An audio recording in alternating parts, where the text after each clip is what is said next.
Party మనగండి కాపాడుకోవాలని ఆయన కొత్త కొత్త స్ట్రాటజీస్ ముందుకు వస్తున్నాడు. కానీ అది ఇంటర్నల్ గా ఆఫీస్ లో మీటింగ్స్ పెట్టుకుంటే బాగుంటుంది. ఇలా వచ్చినప్పుడల్లా కార్యకర్తలు బలైపోతున్నారు. ఆ కార్యాచరణ నేను ఒక అబ్బాయి తల పగలగొట్టుకున్నాడు అంటే బై మిస్టేక్ అతను కాలు ముందుకు తనుకొని కింద పడ్డాడంట. దానికి కూడా పోలీసులే కొట్టారన్నట్టు ఒక పోర్ట్రేట్ చేశారు. దెన్ ఇంకోటి చూస్తే ఈ రోజు రైతు కూడా ఏడుస్తూ మాట్లాడుతున్నారు. మీరు వింటున్నారు, నా ట్రాక్టర్ లో ఉన్న మామిడి పళ్ళని కింద పడేస్తాను తొక్కిచ్చేసారు అని ఏడుస్తూ బాధపడుతూ మాట్లాడుతున్నారు. సో ఇట్లా ప్రజలకి న్యాయం జరగట్లేదు, అట్లా క్యాడర్ కి న్యాయం చేయట్లేదు. మీ రోడ్డు యాత్రలు ఎవరి కోసం చేస్తున్నారు? ఏదర్ మీరు ఇష్యూని సాల్వ్ చేయడం కోసమైనా రావాలి, లేదు కార్యకర్తలకు భరోసా ఇవ్వడం కోసమైనా రావాలి. రెండూ జరగట్లేదు. ప్లాన్ ఏ ఇంప్లిమెంట్ కావట్లేదు, ప్లాన్ బి ఇంప్లిమెంట్ కావట్లేదు.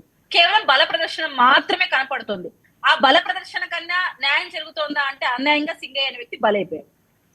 సో ఇటువంటి యాత్రలు చేయడం కన్నా స్ట్రక్చర్ ని డెవలప్ చేసుకోవడం కోసం ఇంటర్నల్ మీటింగ్స్ కండక్ట్ చేసుకోవడం బెటర్ నా సజెషన్ చెప్పాలి సార్.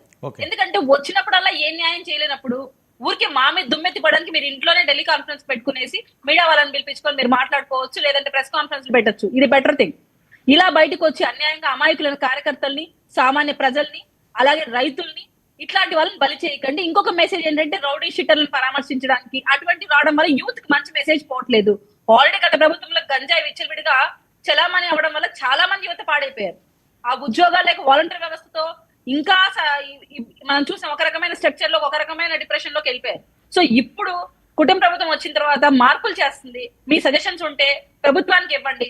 మీరు రైతులకు న్యాయం చేయమంటున్నారు, మేము న్యాయం చేయలేదు, మీరు చేస్తామంటున్నారు. ఆ న్యాయం అంటే మాకు చెప్పండి, ఎలా చేస్తారో చెప్పండి. కీర్తన గారు, మరొక ముఖ్య అంశం ఏంటి, పవన్ కళ్యాణ్ గారు పోస్ట్ జగన్మోహన్ రెడ్డి గారికి ఇచ్చారట, మీకేమన్నా బాధగా ఉందా?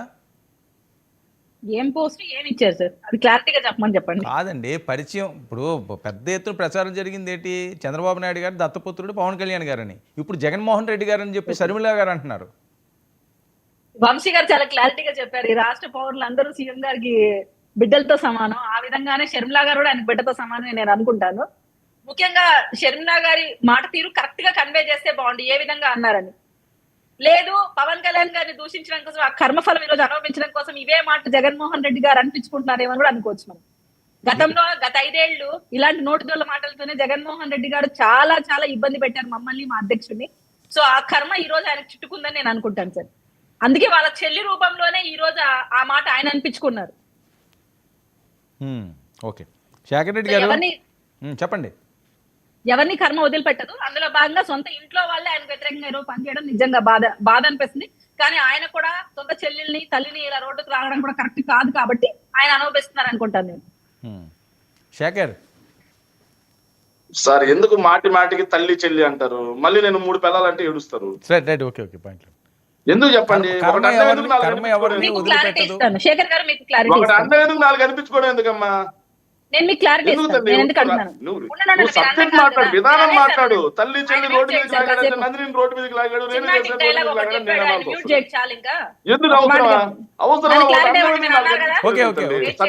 సార్ మధ్యలో నేను ఎక్కడ డిస్టర్బ్ చేయలేదు.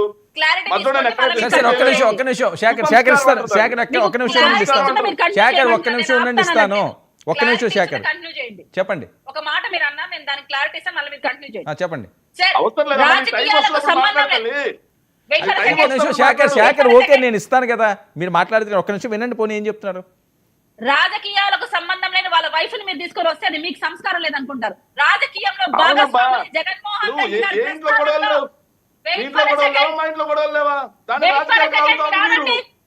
రాజకీయాలు అవుతుంది. మీరు ఎవరింట్లో గొడవలు లేవు, మాట్లాడతారు కాసేపు. రాజకీయాలు అవుతుంది మీరు. అసలు వాళ్ళ ఇంట్లో గొడవలకి రాష్ట్ర రాజకీయానికి సంబంధం? వాళ్ళ ఇంట్లో గొడవలకి రాష్ట్ర రాజకీయానికి ఏంటి సంబంధం? నేను అడుగుతా ఉన్నా. వాళ్ళ ఇంట్లో గొడవలకి రాష్ట్ర రాజకీయానికి ఏంటి సంబంధం? తల్లి చెల్లిని చూసుకోలేను, రాష్ట్రాన్ని కాపాడతారా అంటారు. మరి ఒక భార్య నేర్చుకోలేను, రాష్ట్రాన్ని ఏం పాలిస్తారు? అన్నానికి ఎంతసేపు మాకు మళ్ళీ కుక్కబట్టి ఏడుస్తారు మళ్ళీ. ఎందుకు వరకు ఒకటి అన్నం ఎందుకు? ఏదైనా ఇంట్లో విషయాలు, మా ఇంట్లో గొడవలు లేవా, మీ ఇంట్లో గొడవలు లేవా? ఎవరింట్లో అయినా గొడవలు ఉంటాయి. దానికి రాజకీయానికి వాడుకునే కుసంస్కారం. పాయింట్ లోకి రండి. ఏంటి జగన్మోహన్ రెడ్డి గారు ప్లాన్ చేంజ్ చేశారట, నియోజకవర్గాలుగా అగ్రవర్ణ కులాల్లో ఎవరైతే ఉన్నారో గతంలో మిస్ అయిన వాళ్ళు, నా బీసీ నా ఎస్టీ అని ఎక్కువ చెప్పేవారు కదా, మిగతా వాళ్ళందరూ కూడా హర్ట్ అయ్యారు. దాని నుంచి బయటికి తీసుకురావడానికి, వెళ్ళిపోయిన నెలకు తీసుకురావడానికి ప్లాన్ చేంజ్ చేశారు. అని.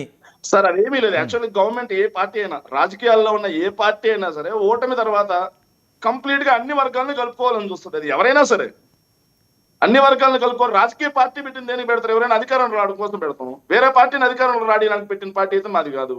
మేము అధికారంలోకి రావాలి, తద్వారా ప్రజలకు మేలు చేయాలనే కోరిక పుట్టిన పార్టీ మాది. దానికి అనుగుణంగా సో ఈ రోజు ప్రజలు ఏం కోరుకుంటున్నారు, నాయకులు ఏం కోరుకుంటున్నారు, మొత్తం మేధో మదనం జరుగుతుంది, అందరిని కలుపుకోవడం కూడా జరుగుతుంది. ఖచ్చితంగా దాంట్లో no doubt at all. Jaganmohan Reddy గారు ప్లేనరీ తర్వాత, ప్లేనరీకి ముందే జిల్లా యాత్రలు, ప్లేనరీ తర్వాత మళ్ళీ పాదయాత్ర కూడా అని చెప్పేసి ఈ రోజు ఒక చిన్న అనౌన్స్మెంట్ వచ్చింది. అది ఎంతవరకు నిజం అనేది కూడా పార్టీ నుంచి అధికారికంగా రావాలి సార్. ఇంకోటి, రాష్ట్ర ప్రజలందరూ చంద్రబాబు నాయుడు గారికి